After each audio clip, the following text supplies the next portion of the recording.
Hello, beloved listeners. This is Meghan Don, your host for Soulful Thoughts from Ireland, author of Feminine Courage, Meditations with Teresa of Avila, and Sacred Companions, Sacred Community.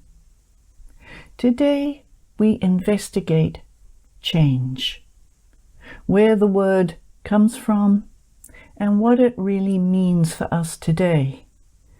Because we have all been going through so much change so rapidly and consistently.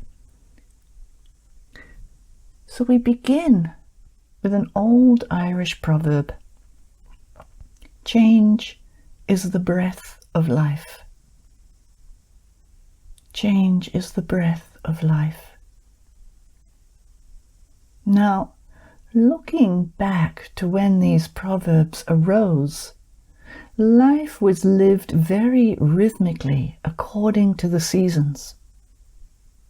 Each season had its own work, its own leisure, and often generations could pass without a lot of substantial change to the ways occurring. This is when the circle of time had rooted connection, often for good and sometimes for ill, as sometimes that breath of life was needed to blow through, to bring about much needed change, to alleviate hardship, and to evolve. While living on the west coast of Ireland, I witnessed some wonderful, heartwarming old ways still in place. Moving to the East Coast, it felt like a new generation was being born, both for the good and for the ill. So let's look at that word change. Interestingly enough, it is thought to have originated within the Celtic language, meaning the rim of a wheel, or on the edge, on the brink. In the Celtic Breton language, it meant circle.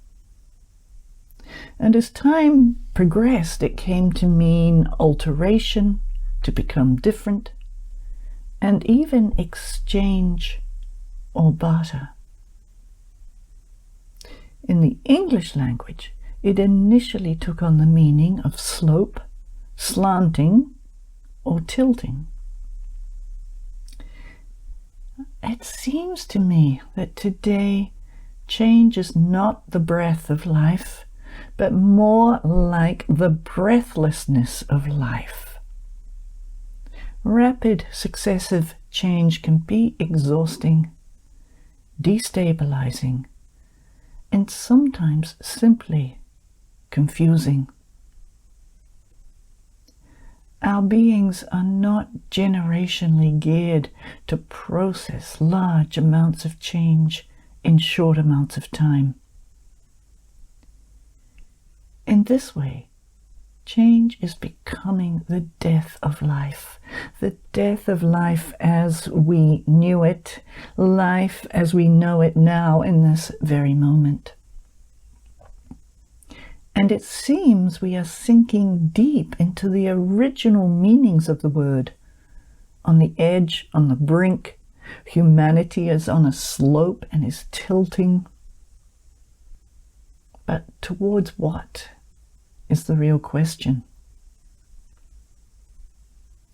We hope towards the circle of universal loving consciousness and unity. And what of our own personal circle? Where are each of us being called to evolve into? When I received the call of my grandmother to return to the land and the sea of Ireland, I also felt within that call the roots of my birth country of New Zealand quietly in the background, glancing my way. I glanced back. We both waited. Over the last few months, there has been a slow and subtle wondering about returning to New Zealand, but my deep connection with Ireland would not allow anything to intrude. But then, towards the end of last year, my meditations became laden with visitations from my home country. The spirit of the land and the spirit of the Maori people, who I'm deeply connected with, were calling me back home. It seemed early in the new year was the time. Yes, this new year of 2022. So naturally, I tried to argue with that timing and suggested that perhaps later in the year would be better. Ha ha, you know how that goes when the spirit has a plan for you. So, within 3 short weeks, it all effortlessly came together. And taking time to grieve and to gather Ireland into my bones, I boarded a plane to New Zealand. Though I have to say, every day prior to leaving, I was saying, I'm not going. No, I'm not going. Such was my attachment to Ireland. But by the time of my departure, I was ready, especially as I was assured Ireland was a part of my soul and that I could connect at any time that I wanted to. Talk about being on the edge of the rim, literally the Pacific Rim, tilting into enormous change. I left New Zealand 42 years ago. And though I have visited and spent a few months here and there, this wholesale move was not in my sights at all. Pre-COVID had me thinking perhaps 6 months in Ireland and 6 months in New Zealand. But not to be. As I'm sure for many of you, many of your pre-COVID and even during COVID plans have not come to be. When large change happens, deep integration time is needed. And so that is what I am presently doing. And I would suggest and invite each of you also to take time to integrate, to rest, to restore, to help in the processing of all of the change that we have been going through and are continuing to go through. Our bodies need it, our minds need it, our souls need it, our life needs it, so that we can be fully present and not being thrown around like a whirlwind, so that we can be fully grounded, even in the midst of the whirlwind.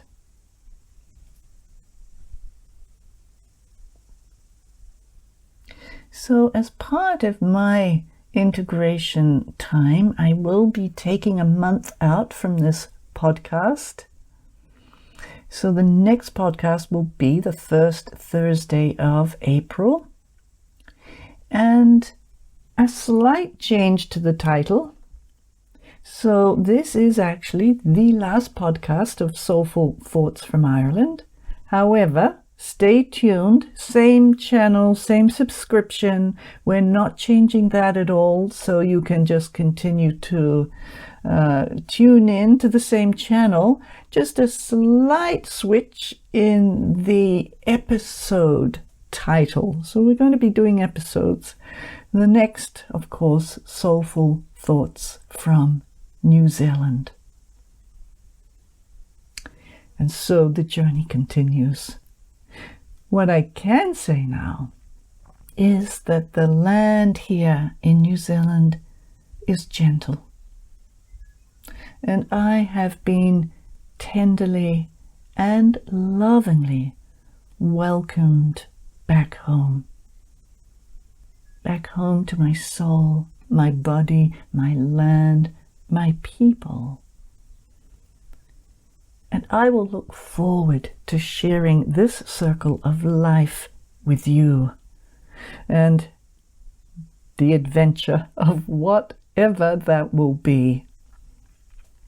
Meanwhile, how can you come back into the breath of life with change and not the breathlessness? It seems to me the answer is right there. By breathing into your life, your soul, your body, and looking at what circle you are living in. Is it a circle of loving consciousness and unity? Or is it a circle of judgment and separation? The negative energies can be so subtle. So we all need to be very aware at this time. And it's important to know that these energies can be easily transformed if we simply ask for them to be so, and if we are willing for them to be transformed. A new offering I have, which you may want to look at and would be very helpful with this journey, is your life and death journey, letting go into love. We often talk about letting go, but it's not always easy. But if we are letting go into a greater love, that is effortless. So this online study comes with 5 videos and 4 recorded meditations. And I myself am still listening to those meditations. In fact, I just listened to one this morning called Let It Be. And so many have found this course helpful in navigating them these times, returning them to the greater love. Also available, Becoming a Guardian of the Light, Feminine Courage, and Living into the Unknown. So please visit my website and look under events for these studies on my website, meghandawn.life, meghandawn.life. So I wish you all goodness and gentleness, like the soft morning rain. Slán.